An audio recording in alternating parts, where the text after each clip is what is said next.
ये कैसे तय किया जाए कि कहाँ पे झुकना जरूरी है या झुकना जरूरी होता भी है या नहीं होता है? खुला आकाश है, जिधर उड़ना है उड़ो, कुछ भी जरूरी नहीं है। जैसे जीना है जियो, जानो और जियो, न डर के न सहम के। बीच बीच में रुकना पड़े तो रुक जाओ, पर झुक कभी भी मत जाओ। बेटी की बेंगलोर में जॉब लग गई, बेटी बेंगलोर मत जाना, बिगड़ जाओगी। दीदी तुम तो कभी बागपत से बाहर नहीं निकली, और बिगड़ तो तुम बागपत में भी गई हो। जब देखो तब हमको जानवरी बनाने पे लगे हो। पूरा शरीर ही ऐसा दे दिया है, कहीं से खाने की खुशबू आ जाती है, मन मचल जाता है। आप बैठ करके कोई बहुत ऊंची चीज पढ़ना चाहते हैं और आप युवा हैं, सामने से कोई युवती निकल गई, सारा ध्यान आपका उधर चला गया। बना दिया ना जानवर प्रकृति ने आपको। हम हमारा काम कर रहे थे, तुमने हमें जानवर क्यों बनाया? हम विद्रोह करेंगे, उस विद्रोह का नाम धर्म है। असूया।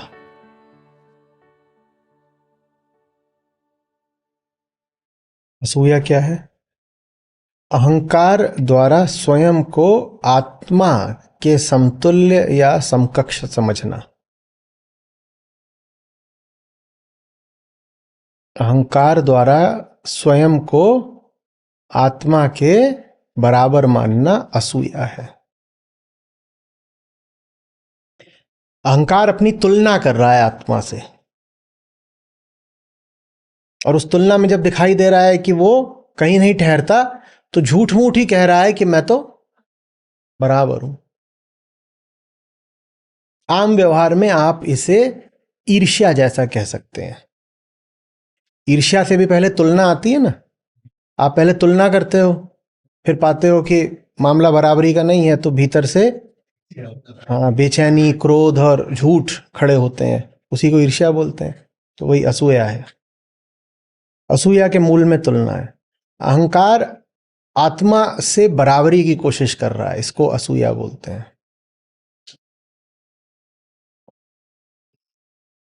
तुलना कर रहा, बराबरी कर रहा है। बराबरी करके क्या कह रहा है? जरूरत क्या है मुझे सुनने की? मैं तो पहले से ही बराबर हूं। मुझे करना क्या है? सुन के, समझ के, जान के, मान के, त्याग के, साधना से, तप से, बोध से मुझे मिलना क्या है? जिनकी तुम बात बता रहे हो, मैं तो पहले ही उनके बराबर हूं। तुम कह रहे हो पूर्ण, मैं कह रहा हूं मैं तो हूं ही पूर्ण। तुम कह रहे हो निर्विकार, कोई जिसमें दोष ना हो, मैं तो पहले से ही हूं निर्विकार। निर्विकार। और ठीक जब वो ये बोल रहा है, उसको पता है कि ये बोलना भी विकार है। भीतर ही भीतर ताप भी बहुत है, जलन भी बहुत है, लेकिन दर्शाना ऐसे है जैसे मामला बिल्कुल ठीक चल रहा है। दर्शाना ऐसे है जैसे आत्मा की सुनने की, आत्मा की ओर बढ़ने की कोई जरूरत ही नहीं है। मैं यहां पर बैठा हूं, किससे किससे संबंध बना के? प्रकृति से। और करूंगा क्या उधर आकर के? मेरा तो पहले ही सब ठीक चल रहा है। उधर आके क्या करना भाई? इधर पहले ही सब ठीक चल रहा है। अभी एक का आया कि उन्होंने अपने कुछ लिखा था, पता नहीं, कुछ होंगे परिवार के कोई या दोस्तों में कोई, उनको बोला होगा कि गीता सत्र हैं, आप भी आइए। तो वो बोलते हैं कि मैं थोड़ी कोई बीमार हूं, मनोरोगी हूं, मुझे जरूरत ही नहीं, मेरा तो सब ठीक ही चल रहा है पहले से, मैं क्या करूंगा गीता पढ़ के?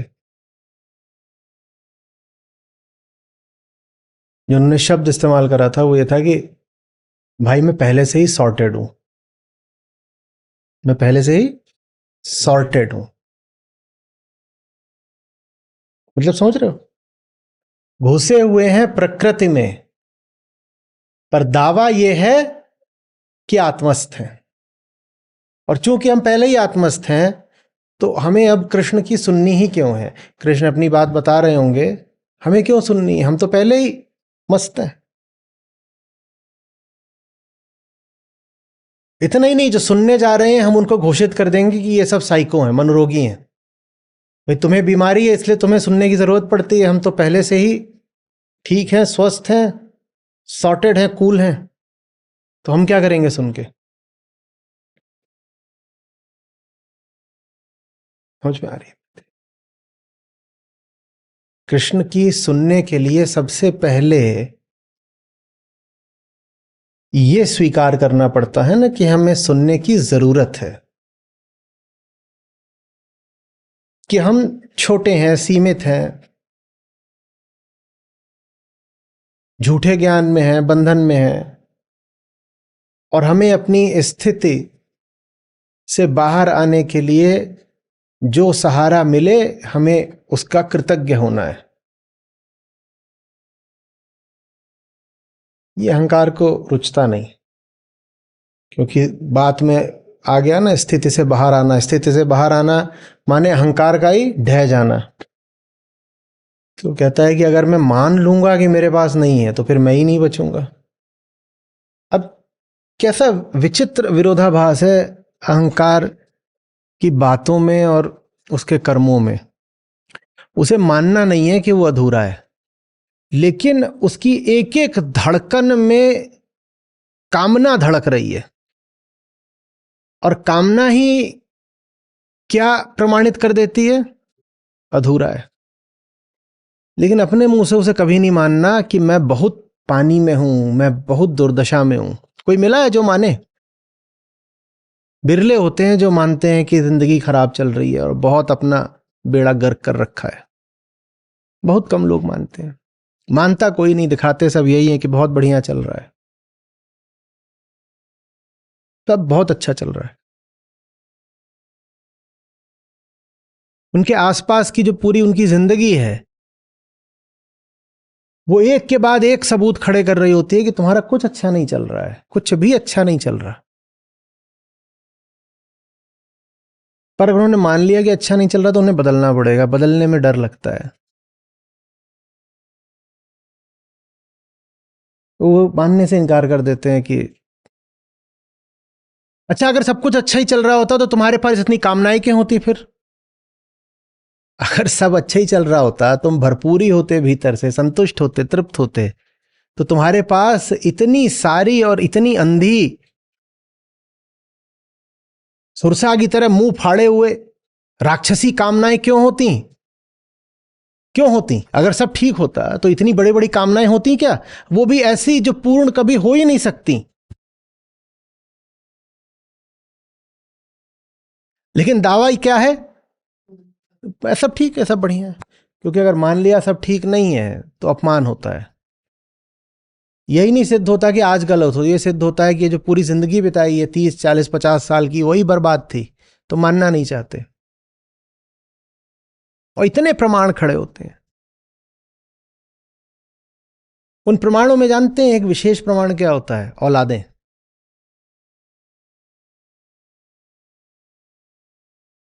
औलादें बहुत मुखर प्रमाण बन जाती हैं, क्योंकि औलादें अभी छोटी होती हैं तो उनको छुपाना नहीं आता। माँ बाप तो अब मंजे हुए पक्के खिलाड़ी बन गए, मान लो 40 साल के हो गए, 50 के हो गए, तो सब छुपा जाते हैं। वो तो ऐसे रहते हैं जैसे कि सचमुच सब कुछ बढ़िया है, क्या है, सॉर्टेड। पर वो बच्चा छोटा है, और उस बच्चे की जो दर्दनाक हालत है वो बता देती है कि मामला तुम्हारे घर में कितना सॉर्टेड है।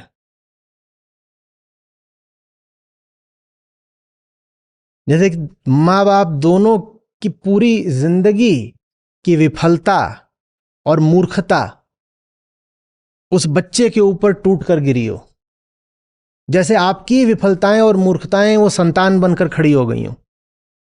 और उस संतान को देखो, बिल्कुल साफ दिख जाता है कि ये क्या नमूना पैदा करा है। और अगर माँ बाप में जरा सा भी दम होता तो औलाद ऐसी कैसे निकल सकती थी? पर औलाद चूंकि अभी छोटी है तो उसकी हस्ती, उसके कर्म, उसका चेहरा, उसकी बोल बातचीत उससे साफ पकड़ में आ जाता है, दृष्टिगोचर हो जाता है कि ये बहुत अभी खराब हालत में है। और वो औलाद जरूरी नहीं 5 ही साल की हो, 5 की हो, 10 की हो, 15 की हो, कई बार 25 की हो, तो भी इतनी नालायक औलाद, इतनी ज्यादा नालायक औलाद।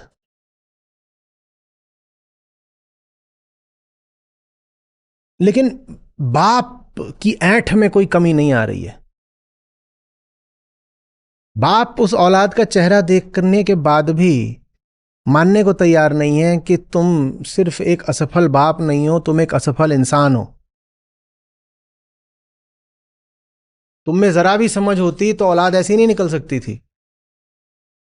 फिर वो अपनी विफलता ढकने के लिए क्या करते हैं, वो कहते हैं मैं ये जाहिर ही नहीं होने दूंगा कि औलाद विफल है। एकदम नालायक निकली, 10वीं नहीं पास हो रही, तो इसको ऑस्ट्रेलिया भेज दूंगा, ऑस्ट्रेलिया भेज दूंगा। वहां किसी को पता नहीं लगेगा कि पास हो रहा है फेल हो रहा है, और ये और कहलाएगा कि फॉरेन रिटर्न है, ऑस्ट्रेलियन यूनिवर्सिटी से कुछ करके आया। वो जो ऑस्ट्रेलियन यूनिवर्सिटी है वो ऐसी है कि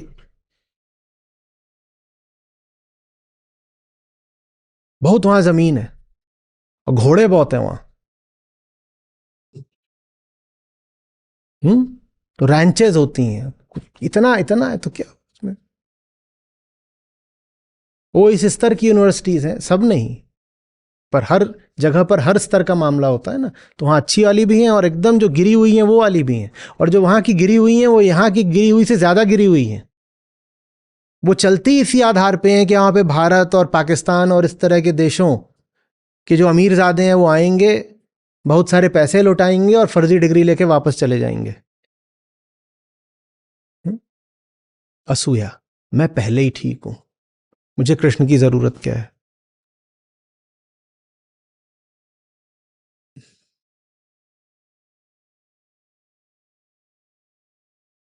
जैसे आप अभी बैठकर सुन रहे हैं और अभी ऑनलाइन हजारों लोग बैठ के सुन रहे हैं, एक बहुत बड़ी तादाद है लोगों की, लाखों करोड़ों लोगों की, जो ऐसे सुन ही नहीं सकते।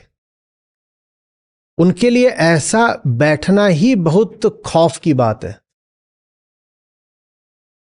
क्योंकि उन्होंने जिंदगी में बैठ करके कभी कुछ नहीं सुना 3-4 घंटे। सुनना बहुत ऊंची बात होती है, उन्होंने सुना ही नहीं है कुछ कभी। वो अपने ही आंतरिक जगत में रहते हैं, अहंकार का जैसे भीतर एक इको चेम्बर हो, वहां अनुगूंज रहती है, बस अपनी ही बातों की अनुगूंज, तथ्यों से कोई लेना देना नहीं।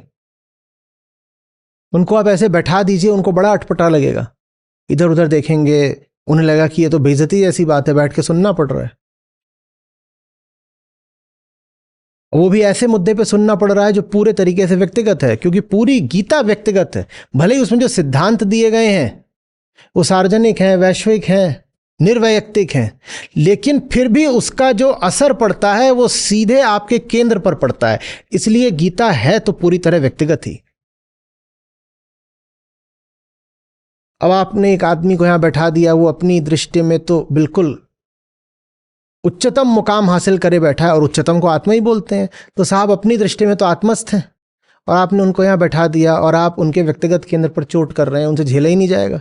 15 मिनट के भीतर कुछ बहाना बना के भागेंगे, और अच्छा होगी भाग जाएं, क्योंकि वो जो 15 मिनट यहां बैठेंगे वो आप सब को परेशान कर डालेंगे। कान में खुजली करेंगे, इधर देखेंगे, उधर देखेंगे।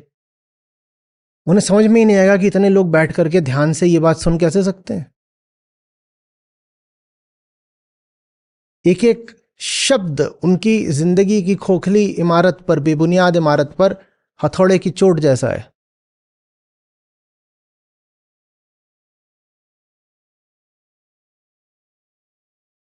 समझ रहे हो बात को? असूया, असूया माने ये नहीं कि पड़ोसी से जलन हो गई। अध्यात्म में असूया का ये नहीं मतलब होता। अध्यात्म में असूया का मतलब होता है कि अहंकार अपने आप को, अरे किसकी बराबरी कर रहा है, किसकी, झुकने को तैयार नहीं है कह रहा है हूं तो बराबर ही, पर अब अभी थोड़ा सा बस चूक हो रही है, दुर्घटना हो रही है, थोड़ा सा अभी संयोग नहीं ठीक से बैठ रहा। जल्दी मैं सबको जता दूंगा कि देखो मैं आत्मा निकला कि नहीं निकला। मैं बदलूंगा नहीं, मैं जैसा हूं वैसा रहते ही मैं सिद्ध कर दूंगा कि मैं ही तो उच्चतम हूं। मैं बदलूंगा नहीं, मैं जैसा हूं वैसा रहते ही मैं सिद्ध कर दूंगा कि मैं तो उच्चतम हूं।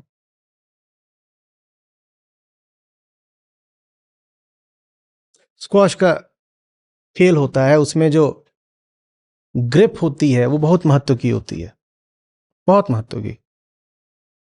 और जब आप शुरू में खेलना सीखते हैं तो अगर आप में से कोई खेलना जा रहा हो, शुरू कर रहा हो, तो मेरी सलाह होगी कि किसी कोच से ही सीखिएगा। मेरे लिए भी बड़ी तकलीफ की बात रही है, क्योंकि मैं बैडमिंटन के बाद स्क्वॉश खेलने गया था तो ग्रिप जो है वो मेरी भी फंसी। तो आप लोग किसी कोच से ही सीखिएगा। तो हम लोग नोएडा में थे जहाँ पर हमारे कोच थे, तो वहाँ पर मैंने एक बार देखा था, वो मैं आपको बताता हूँ। तो वहाँ कोई कोई मतलब खिलाड़ी जैसे थे और शायद उनका फौजी बैकग्राउंड था। तो वो आए होंगे, उन्होंने क्लब ज्वाइन किया जो स्टेडियम है नोएडा में, और वहाँ कोच हैं, वो वही कोच हैं जो मुझे सिखाते थे।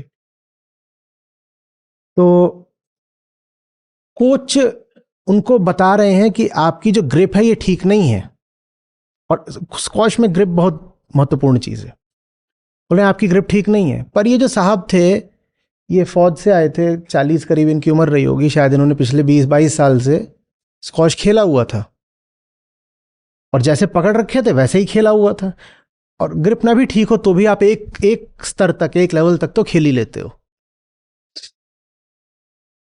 तो वो समझाने की कोशिश कर रहे हैं आपकी ग्रिप ठीक नहीं है।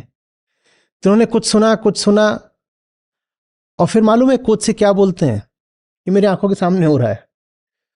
ये बोलते हैं आइए थोड़ा सा रैली करते हैं, आइए रैली करते हैं। और उस रैली में ये सज्जन जितनी जान लगाकर हो सकता था उतनी जान से कोच के ऊपर पॉइंट बनाने की कोशिश कर रहे थे। पता नहीं इनको पता था कि नहीं ये क्या कोशिश कर रहे हैं, पता नहीं कोच भी समझे कि नहीं, पर मैं बाहर खड़ा हुआ था। तब तो मैं शुरू ही कर रहा था, मैं देखा करता था कि अच्छे लोग कैसे खेलते हैं। मैं बाहर खड़ा था, मुझे साफ दिख रहा था कि ये क्या कर रहे हैं। वो क्या कर रहे थे? हाँ, असूया है ये, समझ रहे बात को? मैं क्यों बदलूं जब जैसा मैं हूं वैसा रहते हुए ही मैं तुम्हारी बराबरी कर सकता हूं। तुम आए हो मुझे ज्ञान देने, तुम आए हो मुझे बताने कि मेरी ग्रिप गलत है, देखो मैं गलत ग्रिप के साथ ही तुम्हें हरा दूंगा। ये तो छोड़ो कि मैं बदलूंगा, मैं तुम्हें हरा के दिखा दूंगा। ये अहंकार है। नहीं तो कोई तुक बनता है कि कोई आपसे कह रहा है कि ग्रिप ठीक करो और आप उससे बोले रैली खेलो। आप तो कहोगे कि हाँ साहब बताइए कैसे। असल में स्क्वॉश बहुत तेज खेल होता है, टेनिस वगैरह में समय होता है, तो टेनिस में फोरहैंड और बैकहैंड जो ग्रिप है वो अलग अलग होती है क्योंकि आपको वक्त मिल जाता है। पर स्क्वॉश इतनी तेज होता है कि जितनी देर में आप ग्रिप बदलोगे तो समस्या हो जाएगी। तो एक लेवल तक चल जाएगा, पर उसके बाद खेल बहुत तेज होने लग जाता है, वहां पे आपको वक्त नहीं मिलेगा ग्रिप बदलने का, तो आपका जो फिर शॉट है वो ठीक नहीं पड़ेगा। तो वो उनको बोल रहा है आइए रैली करते हैं, और रैली में इन्होंने जो जान लगाई है, अपना 20 साल का पूरा अनुभव लगाकर रख दिया वहां पर। इस कोच को बताता हूं, ये मुझे बता रहा था, मैं 20 साल पुराना फौजी, ये मुझे बता रहा था कि मेरी ग्रिप ठीक नहीं है, देख अभी तुझे क्या करता हूं। ये अहंकार है। तो ये सज्जन आप जिनको यहां बुलाएंगे, बैठाएंगे, अब इस उदाहरण से आगे बताइए वो क्या करेंगे।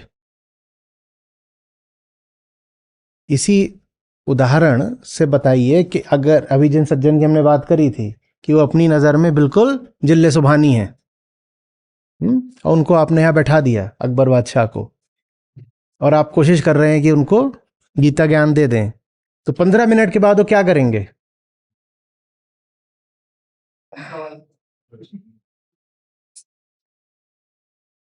वो सवाल नहीं होगा, वो इल्ज़ाम होगा, वो दोष दृष्टि होगी। वो बताएंगे कि या तो जो मैं बोल रहा हूं वो गलत है, या गीता में ही जो लिखा है वो गलत है।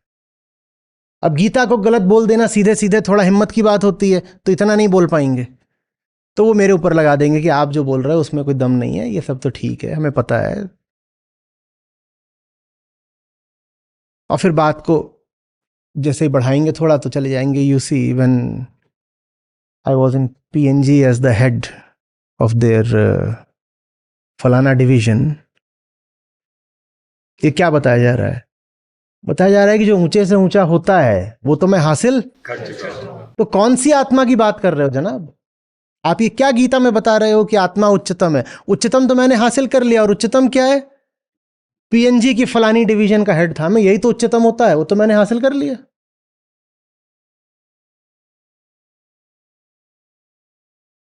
समझ में आ रही बात? ये असूया, कृष्ण कह रहे हैं जिनके पास असूया है वे मेरे मत पर नहीं चल पाएंगे। और जब कृष्ण यहां पर कह रहे हैं मेरा मत, तो उनका क्या आशय है? सत्य का प्रतिनिधि बनकर बोल रहे हैं, उनका कोई व्यक्तिगत मत नहीं है। कृष्ण यहां कोई व्यक्ति नहीं है। गीता में कृष्ण कब क्या बनकर बोल रहे हैं ये समझना जरूरी है। तो जब यहां पर कह रहे हैं मेरे मत पर नहीं चल पाएंगे, तो उनका आशय गीता पर नहीं चल पाएंगे। कृष्ण का मत माने गीता, और कौन सा मत है कृष्ण का?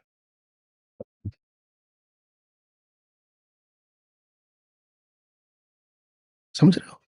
और जो अनुसुया हो गए, अनुसुया का नाम सुना है? कौन है अनुसुया? महाभारत में है? कहाँ है? हाँ, बड़ा सुंदर नाम है। पर हम अपनी बच्चियों के ऐसे नाम रखते नहीं। हम उनका नाम क्या? आशा, तृष्णा, माया। 3 है, एक का नाम है आशा, एक का तृष्णा, एक का माया। बहुत खुश हैं।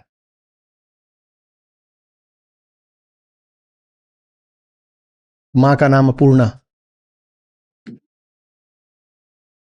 क्या कह रहे हैं फिर आज कृष्ण? ये में मत मिदम नित्यम अनुतिष्ठन्ते मानवाः श्रद्धावन्तो अनसूयन्तो मुच्यन्ते ते अपि कर्मभिः।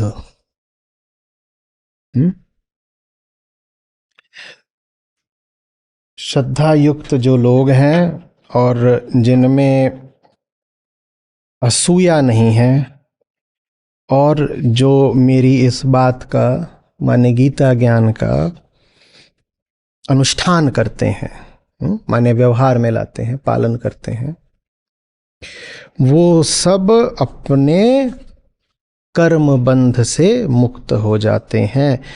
मुच्यन्ते ते अपि कर्मभिः, कर्म से मुक्त हो जाते हैं। कर्म से क्या आशय है? कर्म फल से मुक्ति मिल जाती है। कर्म फल से ही मुक्ति को क्या बोलते हैं? निष्कामता। निष्कामता, वो निष्काम हो जाते हैं। पूरा श्लोक कह रहा है श्रद्धा, निष्कामता, कर्म फल से मुक्ति और अनसूया, इनको एक तल का जानिएगा। और इन चारों में से कोई भी एक बाकी 3 के अभाव में हो नहीं सकता।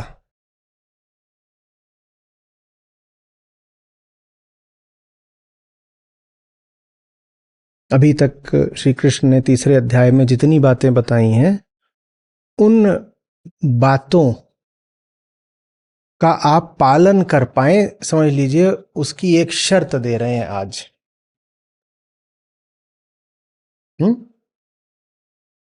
26, 27, 28, 29, 30 और पीछे भी जा सकते हैं। वहां जितनी बातें बोली हैं, 31वें में एक वहां पर अर्हता, एक शर्त रख दी है उन्होंने। ये होगा तो ये जो सारी बातें हैं, सारा ज्ञान है, फिर तुम पर फलित होगा, नहीं तो कुछ नहीं।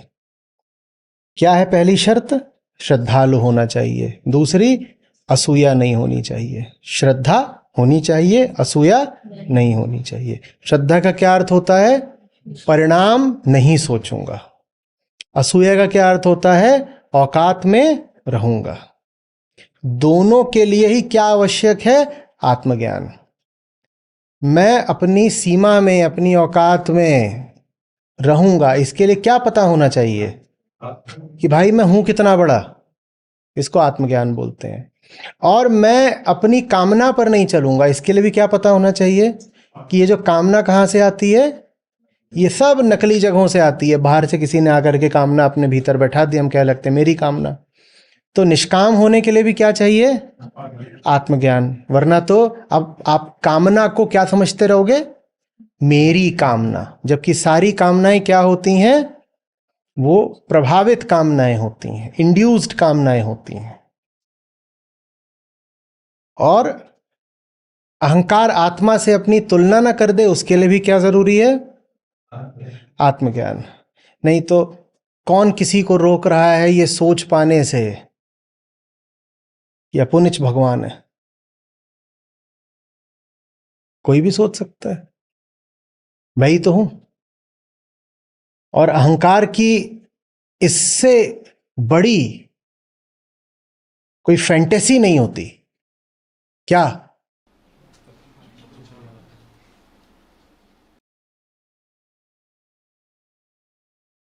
और ऊपर ऊपर आप उससे कहेंगे नहीं भाई तुझे पता है तू अहंकार थोड़ी है, तू आत्मा है। तो अरे नहीं यार ऐसे क्यों बोल रहे हो, मैं तो अहंकार हूं। फिर जब मौका देखेगा कोई आसपास सुन तो नहीं रहा, तो आपको बुलाएगा और आपके कान में बोलेगा लगता तो मुझे भी यही है। पर नैतिकता के मारे समाज में थोड़ी विनम्रता दिखानी पड़ती है, पर भीतर ही भीतर ख्याल तो मेरा यही है। क्या? आत्मा तो मैं ही हूं। मैं जैसा हूं, मैं ही पूर्ण हूं, मैं ही परफेक्ट हूं। कमी थोड़ी मुझ में कोई।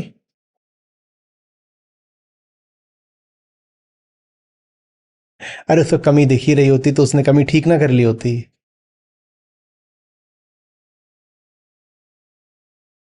हम्म।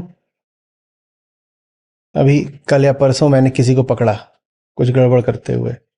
जैसे ही पकड़ा तो क्या बोलता है, पर मेरे विचार से तो जो मैं कर रहा हूं बिल्कुल ठीक है। और ये वक्तव्य 5वीं बार आ रहा है। तो ये वक्तव्य मैं सुनूं तो मुझे क्रोध तो उठता है, पर फिर ये भी दिखाई देता है कि इसको तो सचमुच यही लग रहा होगा ना कि यही ठीक है, नहीं तो कर काहे को रहा होता। हम्म? फिर मैं कहता हूं बेटा लग तो तुझे रहा है, लेकिन सच की पहचान ये है कि वो कभी मर नहीं सकता, वो कभी भी अनस्तित्व में नहीं जा सकता। तो माने तेरे लिए भी वो मौजूद तो हमेशा रहता है ना, एक विकल्प बन के। तो जो कुछ भी लग रहा है उसका लगना तूने चुना है। सच्चाई भी तो तुझे लग सकती थी ना। मैं नहीं इनकार कर रहा कि अभी जो तूने चुना है वो तुझे लग रहा है, पर फिर अब मैं तुझे इस बात पे पकड़ूंगा कि तुझे यही क्यों लग रहा है, तुझे कुछ और क्यों नहीं लग रहा? क्योंकि लग तो कुछ और भी सकता था। झूठ मिट सकता है, सच को मिटा पाओगे कभी? तो सच मंद पड़ जाए पर मिट तो नहीं सकता ना। अमर ऐसे ही थोड़ी बोलते हैं उसको। तो मौजूद तो वो हमेशा ही था एक विकल्प की तरह, आपने उसको काहे नहीं चुना? अब नहीं चुना तो इस बात पे आपको पड़ेगी।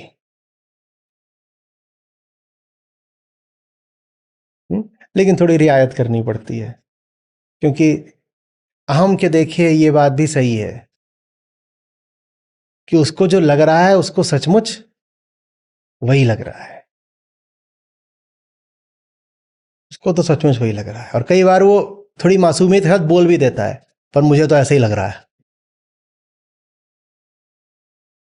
अब ये समझ में नहीं आता कि इस मासूमियत पे उसको पुचकारें या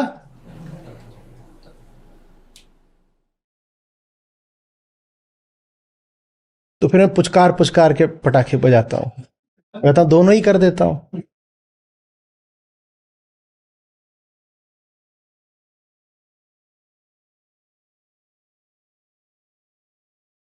समझ में आ रही है बात? श्रद्धा बिना आत्मज्ञान के नहीं हो सकती। कृपा करके ये मार्ग वगैरह अलग अलग मत कर दिया करिएगा कि श्रद्धा तो भक्ति मार्ग वालों की होती है और भक्ति मार्ग में आत्मज्ञान का क्या काम। ये सब बहुत फिजूल की नौटंकियां हैं, बहुत हो गई, समाप्त करिए। इन्हीं नौटंकियों ने धर्म को कहीं का नहीं छोड़ा। एकदम मूर्खता की बातें इन्हीं के कारण कोई आदमी मंजिल तक नहीं पहुंच पाता, इन्हीं के कारण समाज में इतनी तरह की भ्रांतियां फैलती हैं, अंधविश्वास फैलते हैं, आदमी आदमी का शोषण करता है। और मुक्ति तो छोड़ दो कि धर्म से मुक्ति मिलेगी, हम पता नहीं कितने ऐसे बंधन अपने लिए खड़े कर लेते हैं धर्म के नाम पर, जो उनके पास भी नहीं होते, जो अधार्मिक हैं। बहुत लोग चुनते हैं धर्म को त्याग देना, क्योंकि वो कहते हैं कि धर्म वालों से कहीं अच्छी जिंदगी तो अधर्म या विधर्म वालों की है, तो कहते हैं छोड़ो ना। धर्म वालों में अगर दिख रहा होता कि एक संपूर्णता है, शांति है, मौन है, मुक्तता है, तो होना तो ये चाहिए था ना कि सब लोग धर्म की ओर खींचे चले आते। होना तो ये चाहिए था, अच्छी चीज की ओर क्यों कौन नहीं आएगा। पर होता उल्टा है, सब मूर्खताएं धर्म वालों में दिखाई देती हैं। अगर आपसे कहा जाए कि जल्दी से जाके एक मूर्ख आदमी खोज लाओ, तो ज्यादा संभावना है कि वो किसी धार्मिक पंडाल में मिलेगा। सबसे ज्यादा मूर्ख वहीं पाए जाते हैं। और ये बहुत क्षोभ की बात है, इससे ज्यादा दुखदाई बात नहीं हो सकती, पर यही है, धर्म मूर्खताओं का अड्डा बन गया है।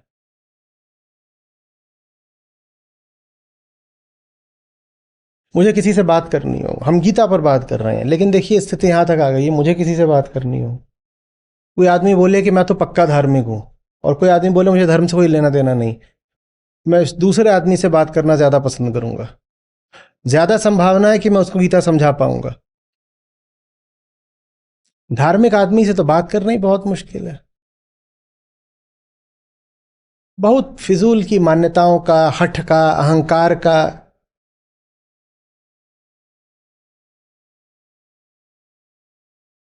एक विचित्र सा पुतला जो ना कुछ सुन सकता है ना समझ सकता है। और ये मैं कोई हिंदुओं की नहीं बात कर रहा, दुनिया भर में ऐसा ही है, बल्कि ये भी हो सकता है कि दुनिया भर में भारत से और ज्यादा हो। समझ में आ रही है? राम की बात करनी हो तो राम वालों से बचना, और कृष्ण की बात करनी हो तो कृष्ण वालों से मत करना। कर्म बंध से मुक्ति या भव बंध से मुक्ति और श्रद्धा एक ही बात कैसे है, कौन बताएगा? कर्म बंध से मुक्ति और श्रद्धा एक ही बात कैसे है, कौन बताएगा? और अगर कोई अपने आप को श्रद्धालु बोलता है पर कर्म बंध से मुक्त नहीं है, तो हम क्या उसे श्रद्धालु बोल सकते हैं? नहीं। तो ये दोनों एक कैसे हैं, कौन समझाएगा?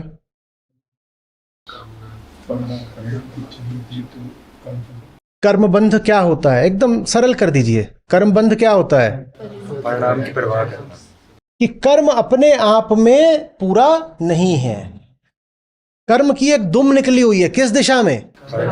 भविष्य की दिशा में। कर्म पूरा नहीं हुआ है अभी, कर्म अभी बचा हुआ है, कर्म का एक पुछल्ला लगा हुआ है, और पता नहीं कहां तक जाएगा। वो भविष्य में बैठे हुआ है अभी, और अभी अभी आस, अभी अब कुछ मिलेगा, अभी कुछ मिले, इसे कहते हैं कर्मबंध। कर्मबंध ये नहीं है कि सही काम करा और आगे बढ़ गए। मुक्त जीवन का अर्थ ही यही होता है, सही काम करा, आगे बढ़े, फिर सही काम करा, आगे बढ़े। कर्मबंध का अर्थ होता है काम करा और अब फिर इंतजार कर रहे हैं। काम हो सकता है 5 ही मिनट करा, इंतजार 5 साल से कर रहे हैं। किस बात का? भोग कब मिलेगा? नहीं, कुछ करा था उसका, कुछ भोग कब मिलेगा? ये कर्मबंध होता है। श्रद्धा और कर्मबंध साथ क्यों नहीं चलते?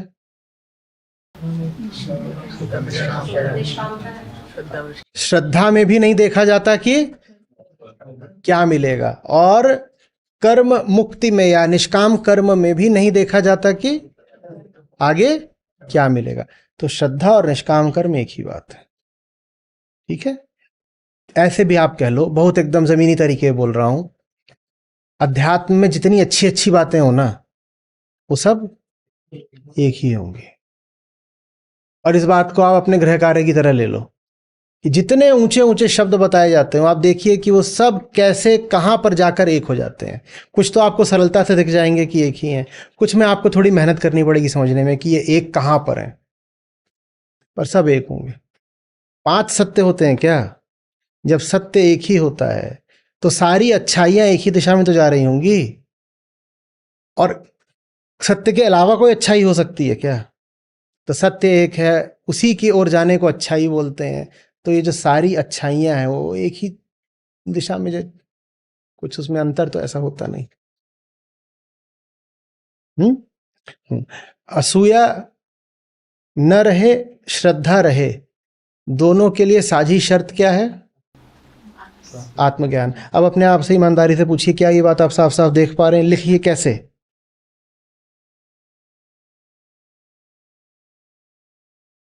असूया का मतलब कि चींटी अपने आप को क्या मानती है? हाथी। चींटी क्या मानती है? और अगर जीवन सबूत देता है कि तू हाथी नहीं है तो वो क्या करती है? सबूत को ही झुठला देती है, या जाती है कहीं से और नया सबूत लाने कि मैं तो हाथी जैसी हूं। या कि अगर मैं चींटी हूं भी तो भी मैं हाथी को तो परास्त कर सकती हूं, तो फिर हाथी होने का लाभ ही क्या है? मैं जैसी चींटी हूं मुझे ऐसे ही रहने दो ना, मैं तो हाथी को हरा दिया, मैंने हाथी को हरा दिया।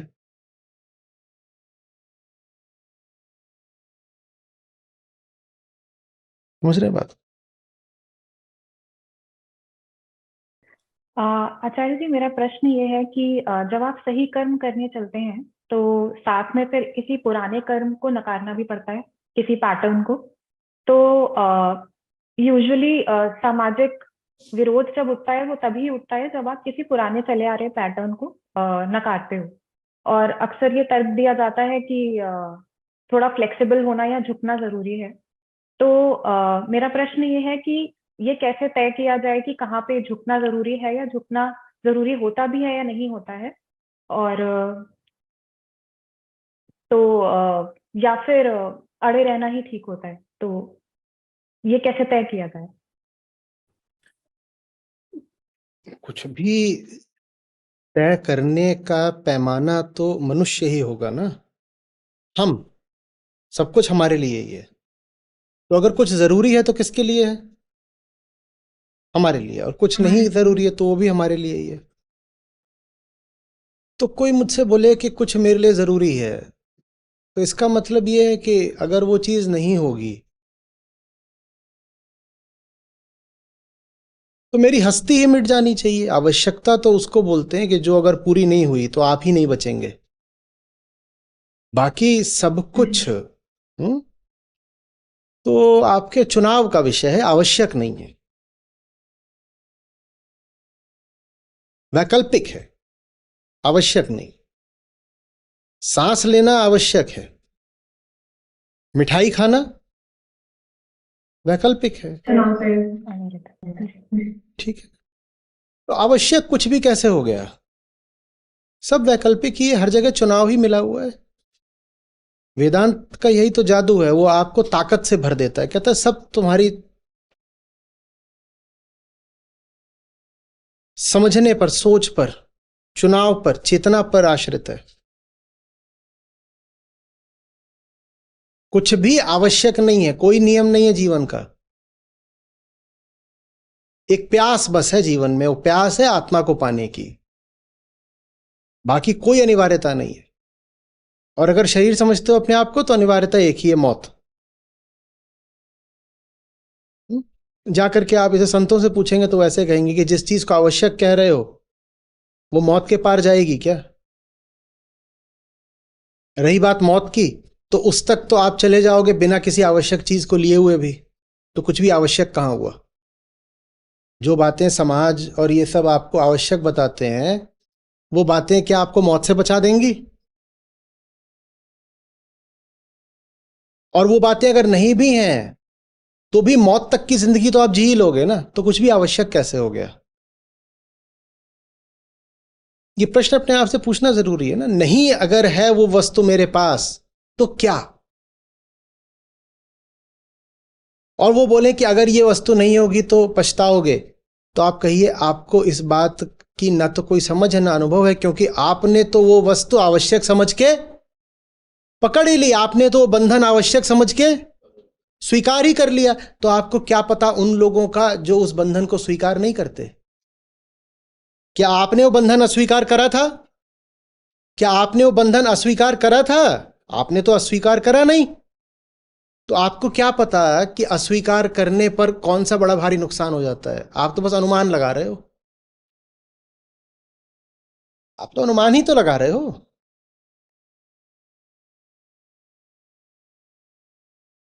कुछ आवश्यक नहीं होता, कुछ भी आवश्यक नहीं है। और कुछ माने सब कुछ, कुछ भी आवश्यक नहीं है। खुला आकाश है, जिधर उड़ना है उड़ो, कुछ भी जरूरी नहीं है। पूर्ण माने पूर्ण स्वतंत्रता, जैसे जीना है जियो। कुछ बिगड़ नहीं जाना, कुछ उखड़ नहीं जाना। किस रास्ते जाना है इसकी निर्णायक बस हमारी चेतना होगी।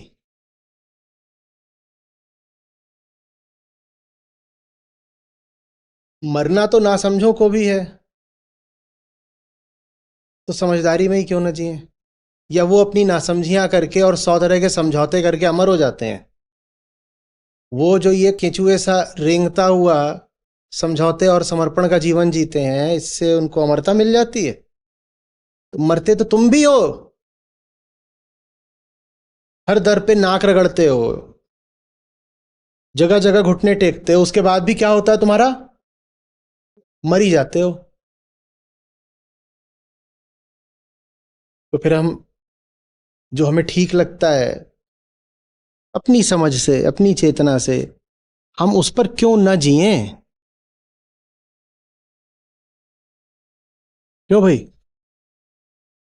कृष्ण अर्जुन को किसी नियम का पालन करने को बोल रहे हैं? 18 अध्याय 700 श्लोक अर्जुन से कह रहे हैं, अर्जुन समझ, अर्जुन समझो। समझ पर जीना ही तो अध्यात्म है ना, वही कृष्ण का संदेश है। जानो और जियो, जानो और जियो, न डर के न सहम के।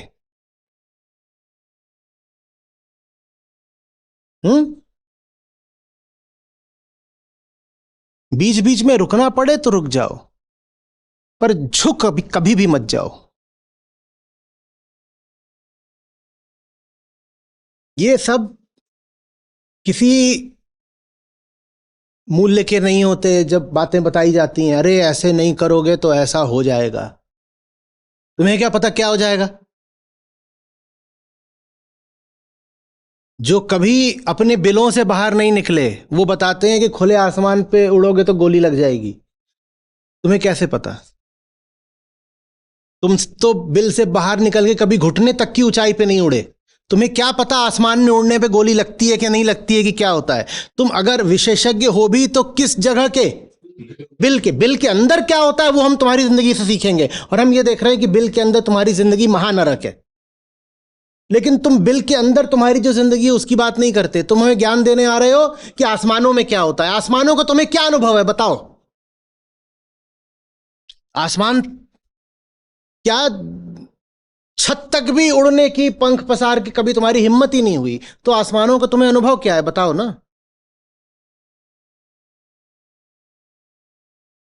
ये सब नहीं सुनना है एकदम।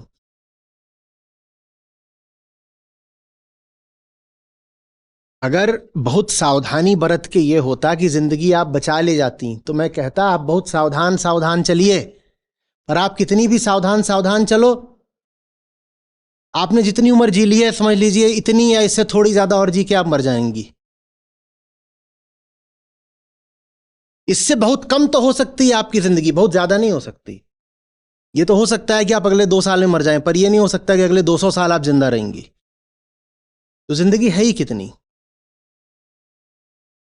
अब उसमें भी ऐसे ऐसे कर रहे हैं।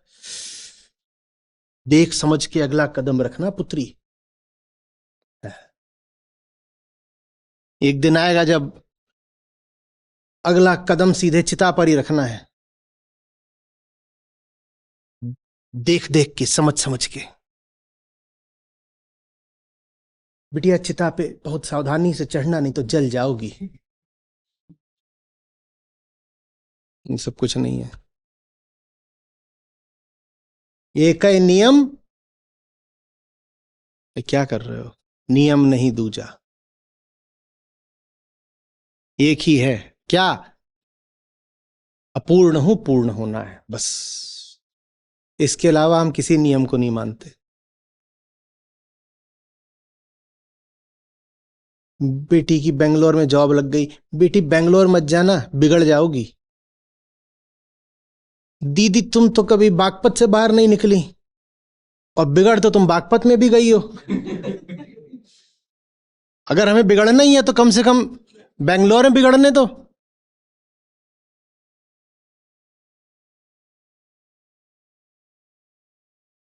कुछ भी नहीं होता है, बहुत मौज की जिंदगी रहती है। अपने हिसाब से चलिए, ठीक है? सही चलना पर्याप्त है। श्रद्धा का यही मतलब है। आगे हमें नहीं पता क्या होना है, पर अगर हम सही चल रहे हैं तो जो भी होगा ठीक ही होगा। देख लेंगे। वैसे ही बहुत सावधानी से रहें तो कोई गारंटी होती है कि सब ठीक ही ठीक होगा? जो इतनी सावधानियां रख रहे हैं, सबसे ज्यादा तो बर्बाद यही रहते हैं। तो हम जो पूरे विचार, पूरी बुद्धि के साथ हम जो फैसला करेंगे उस पे चलेंगे। जो भी होगा देखा जाएगा। यही श्रद्धा है। और जो भी होगा में ये भी शामिल है कि जो चीजें आमतौर पे बुरी मानी जाती हैं वो भी हो सकती हैं, पर वो सब चीजें भी हो जाएंगी तो भी हम ठीक रह लेंगे। क्योंकि हम कौन सा बाहर निकले हैं इस आशा में कि सोने चांदी का ढेर लगा देंगे। कुछ बुरा भी हो गया तो ठीक है।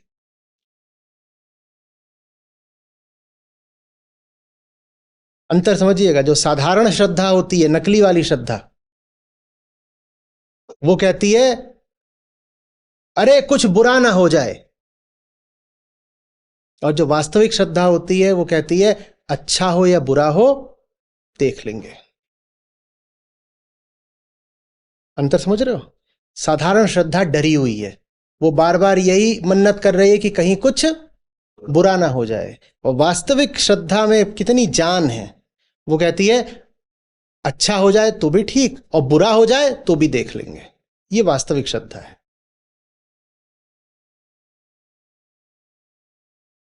धन्यवाद आचार्य। प्रणाम आचार्य जी।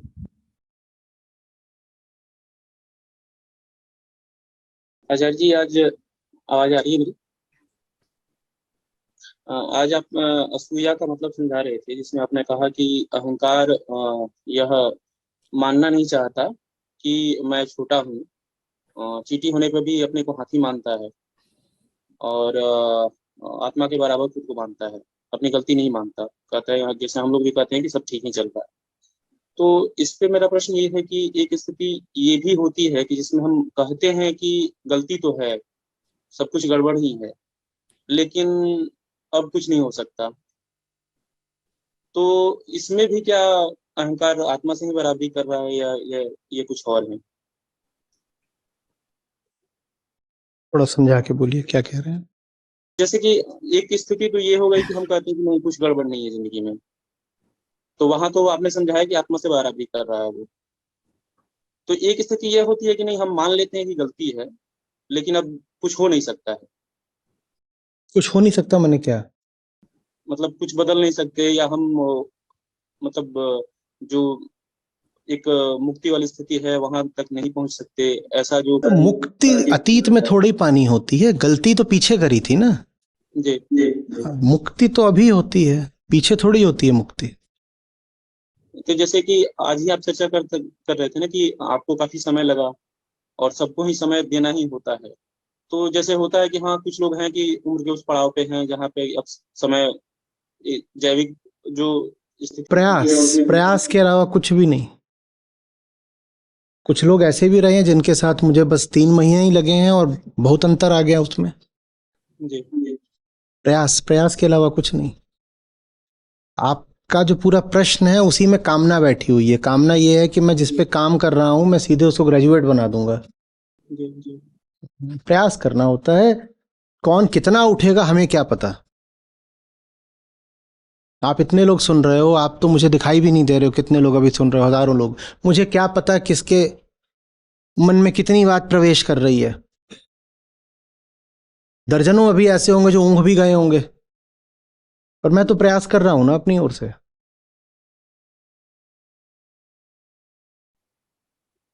और इसमें आपने जैसे कि कहा कि अ, तुमसे बड़ी और तुम्हारे अलावा कोई ताकत नहीं है, और धर्म उठता है मनुष्य के विद्रोह से, आज ही आपने बताया, और धर्म है मनुष्य की बेहतरी की खातिर। तो इनसे हम सहारा ले सकते हैं कि हाँ, अगर हम हार मान ले रहे हैं कि हम कुछ नहीं कर सकते या कुछ नहीं हो सकता, तो हाँ, हम बस जो विद्रोह मैंने में। बात कही उसको आप सही संदर्भ में रखिएगा। जी जी ठीक है। किसके खिलाफ विद्रोह? जो प्रकृति का बहुत पुराना ढर्रा है पाशविक, उसके खिलाफ विद्रोह। प्रकृति आपको भी उसी तरह रखना चाहती है जैसे किसी जानवर को रखा जाता है। अच्छा, आप एक बात बताओ, आप पैदा हुए हो, आपको शिक्षा ना मिले तो क्या आप मर जाओगे? आप महामूर्ख हो तो भी क्या सूरज आपको रोशनी देना बंद कर देता है? हम्म। आप एकदम जो महाज्ञानी होते हैं, क्या उनकी भी मृत्यु नहीं होती? होती है। तो प्रकृति तो किसी भी तरीके से ये आवश्यक या अनिवार्य करती ही नहीं है कि आपकी चेतना जगे। प्रकृति तो आपको भी जानवर की तरह ही रखती है ना। कोई महापापी हो, प्रकृति उसे भी झरने का पानी दे देती है। ऐसा थोड़ी होता है कि किसी वृक्ष के नीचे बैठ के किसी साधक ने खूब ध्यान किया हो और वो चला गया, थोड़ी देर में उसी वृक्ष के नीचे कोई हत्यारा किसी का कत्ल कर सकता है, वृक्ष मना नहीं करेगा। तो प्रकृति किसी भी तरीके से बोध का कोई समर्थन थोड़ी करती है। आपसे भी प्रकृति क्या चाहती है? आप एक उम्र के होते हो, प्रकृति चिल्लाना शुरू कर देती है, चलो चलो चलो, कामना कामना वासना, बच्चे पैदा करो। बल्कि ये और हो जाता है विशेषकर महिलाओं में कि एक उम्र तक अगर वो संतान ना करें तो शरीर से भी उनको खटपट होने लग जाती है, बीमारी आ जाती है, आ सकती है संभावना। तो प्रकृति तो चाहती है कि आप जानवर की तरह ही पड़े रहो। यही विद्रोह है, मुझे जानवर नहीं रहना। इसलिए मैंने कहा था धर्म एक विद्रोह है। धर्म किसके खिलाफ विद्रोह है? कि पैदा कर दिया है हमें और हमारे साथ जानवरों जैसा बर्ताव कर रहे हो, ये नहीं चलेगा। ये प्रकृति है, इंसान जानवर है।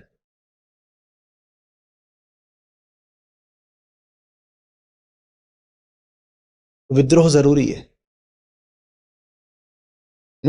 मेरे साथ जानवर जैसा सलूक नहीं करो। प्रकृति बोलती है दांत मांजो, वो तो आपको बिल्कुल वैसे ही रखना चाहती है जैसे हर जानवर है। विद्रोह करना पड़ता है। दो तरह के विद्रोह होते हैं, एक अपनी आंतरिक पशुता के खिलाफ और दूसरा सामाजिक पशुता के खिलाफ। फ्रॉयड की भाषा में इड और ईगो दोनों के खिलाफ विद्रोह करना पड़ता है। इड माने जो बैठी है हमारे ही शरीर में पशुता, उसके खिलाफ विद्रोह करना पड़ता है, और ईगो माने वो पशुता जो समाज ने हमको दे दी है। फ्रॉयड ने ईगो को ऐसे नहीं समझाया था, पर मैं बोल रहा हूं। तो विद्रोह चाहिए।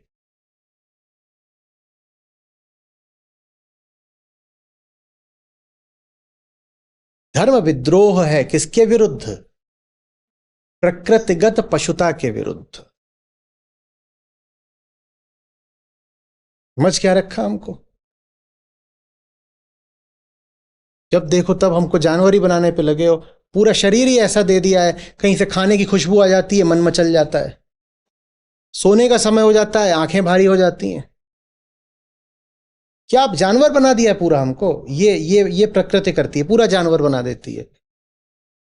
आप बैठ करके कोई बहुत ऊंची चीज पढ़ना चाहते हैं और आप युवा हैं, सामने से कोई युवती निकल गई, सारा ध्यान आपका उधर चला गया। बना दिया ना जानवर प्रकृति ने आपको। तो विद्रोह करना पड़ता है कि हम हमारा काम कर रहे थे, तुमने हमें जानवर क्यों बनाया, हम विद्रोह करेंगे। उस विद्रोह का नाम धर्म है। आचार्य जी, आपने जैसे बोला कि अतीत को लेके नहीं चलना है, और तो इसमें एक ये चीज भी हो सकती है, वीडियो में आपने बोला था कि जैसे कि ऐसे मिलो किसी से कि जैसे आखिरी हो, या फिर ऐसे दिन खत्म करो जैसे कि आखिरी है। तो इससे भी क्या एक मतलब ये ले सकते हैं कि अतीत को छोड़े, आज मैं क्या कर रहा हूँ उस पे ध्यान लगा के, क्योंकि एक समय तो ये भी हो सकता है कि हम अतीत का अपना विश्लेषण करते रहें, और एक ये है कि हाँ आज मैं क्या कर रहा हूँ। इसी स्थिति में कोई बात समझाने के लिए ये मुहावरे की तरह कहा जा सकता है कि ऐसे जियो जैसे आखिरी दिन है। जी। कहा भी जा सकता है ऐसे, हमेशा ऐसे नहीं कहा जा सकता, कभी कभार ठीक भी है।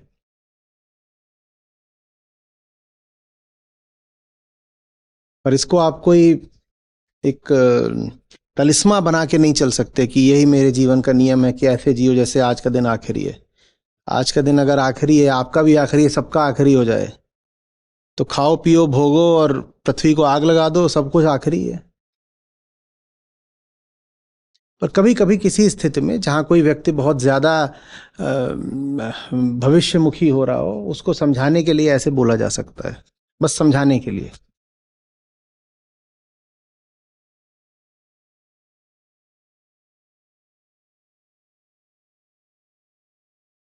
सत्य में रख श्रद्धा पार, नमित करके अहंकार, गीता की गुण करके बात, आमुक्त हो भव बंध काट।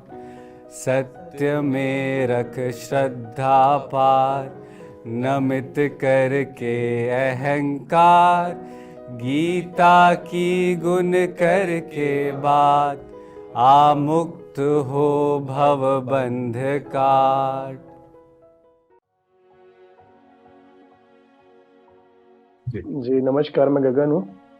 मैं आचार्य जी को पिछले 2.5 साल सुन रहा हूँ, सभी सत्रों से आचार्य जी से जुड़ा हुआ हूँ, और मैं एक गवर्नमेंट जॉब कंपनी में हूँ, बिजली विभाग में हूँ, वहाँ पर जहाँ पर जॉब करता हूँ मैं। आज का जो जो जो सेशन था, आचार्य जी ने बताया, तो बेसिकली जो आचार्य जी ने मुझे समझ में आया, मुझे जो समझ में आया, आचार्य जी ने आज मैं जो बना बैठा हुआ था मतलब इतने सालों से, मुझे लग रहा है कि आज मेरा जीवन पूरा व्यर्थ ही है, क्योंकि मैं संशय एक जो